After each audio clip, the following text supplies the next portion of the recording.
আজকে আমি করব খারকোল পাতা বাটা। তাই খারকোল পাতা অনেকে ঘ্যাটকোল পাতাও বলে। তা সেই পাতা বাটা করতে আমি কি নিয়েছি সেটা একটু দেখাই। প্রথমে তো খারকোল পাতা লাগবে, এই যে কুচি কুচি একদম পাতা নিয়েছি আমি টাটকা। আর নিয়েছি কাঁচা লঙ্কা, যে যার পছন্দ মতো ঝাল নেবেন, রসুন কোয়া নেবেন, নুন, কালো জিরে, আর এটা পুরো করতে আমার সর্ষের তেল নিয়েছি। এই করে আমি এই রান্নাটা করব। তা পুরো দেখুন এবং ভিডিওটা পুরো দেখুন এবং আমাদের সঙ্গে থাকুন। মানে 3টে পাতা একসাথে থাকে, এই যে গোড়া থেকে আমি কেটে আমি আগে রাখছি বাটিতে। কেটে নিয়ে সব কটা পাতা এরকমভাবে কেটে নিয়ে আমি ভালো করে আগে ধুয়ে নেব।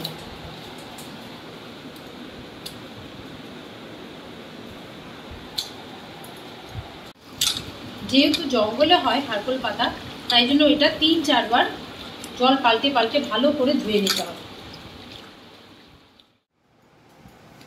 ধোয়া হয়ে গেছে, পাতাগুলো জল ঝরিয়ে, এই যে জল ঝরাতে দিয়েছি, জল ঝরিয়ে এবার পাতাগুলোকে আমি কুচি কুচি করে কেটে নিচ্ছি।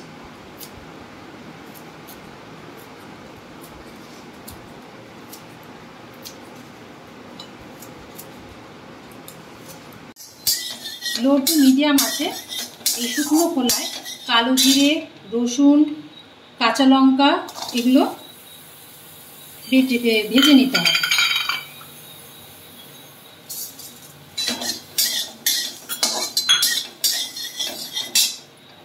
এবার লঙ্কাটা দিয়ে দিচ্ছি।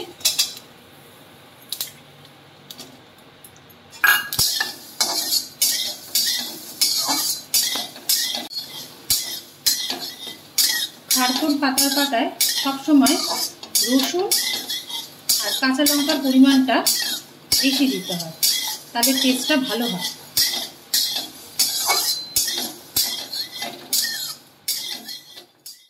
ভাজা আমার হয়ে গেছে, এবার আমি এটা তুলে নিচ্ছি।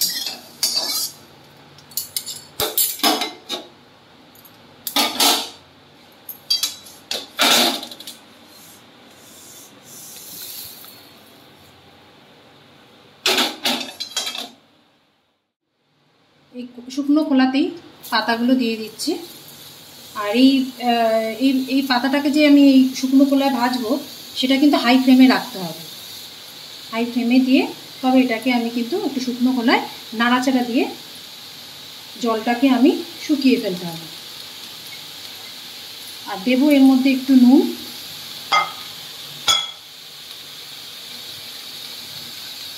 এখন একটু অল্প দিচ্ছি, পরে স্বাদ মতো আবার নুন দেবো।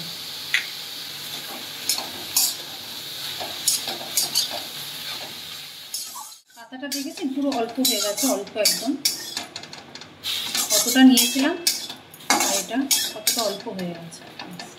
আর একটু জলটা শোকা, তারপর এটাকে আপনারা শিলনোড়াতেও বেটে নিতে পারেন অথবা মিক্সারও করে নিতে পারেন।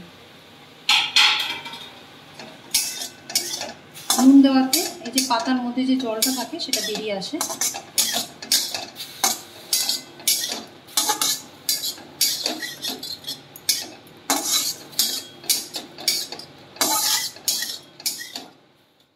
আমি পাতাটা এই মিক্সারে দিয়ে দিলাম, মিক্সারের বাটিতে।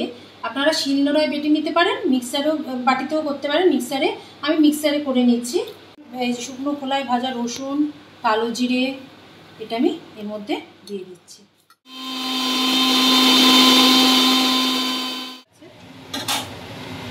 আমি এবার সর্ষের তেল দিয়ে দিচ্ছি, অল্প দেব সর্ষের তেল।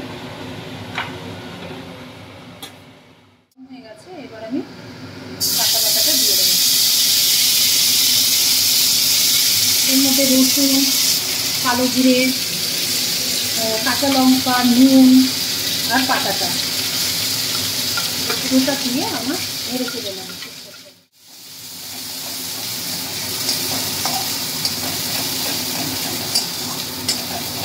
নেড়ে চেড়ে নিয়ে নামানোর আগে টেস্ট করে দেখে নিতে হবে যে নুনটা ঠিক আছে কিনা। সেই অনুযায়ী আবার একটু যদি লাগে তখন আবার একটু নুন দিয়ে নেবো, দিয়ে নেড়ে চেড়ে তারপর পাতা বাটা রেডি। এটা লো টু মিডিয়াম আছে ভাজবেন, কারণ যদি বেশি আছে ভাজেন তাহলে কিন্তু ফ্লেমটা যদি বাড়ানো থাকে তাহলে কিন্তু পাতাটা পুড়ে যাবে। নেড়ে ছেড়ে যতক্ষণ না তেল ছাড়ছে, দেখলে বোঝা যাবে কালারটা চেঞ্জ হয়ে যাবে, তখন নামিয়ে দেবো। এটা অনর্গল কিন্তু নেড়ে যেতে হবে কড়াইতে। কালারটা যখন একটু চেঞ্জ হয়ে যাবে বুঝতেই পারবেন দেখে যেটা হয়ে গেছে, তখন ওটা নামিয়ে দেবেন। যেটা আর কি বলে পাতাটাকে, এই যে কালারটা দেখুন একটু কালচিটে টাইপের কালার চলে এসছে, সবুজ কালার ছিল এবং ভাজা কখন বুঝবেন যে হয়ে গেছে, ভাজাটা কালচিটে কালার চলে আসবে। এবার আমি নামিয়ে নিচ্ছি।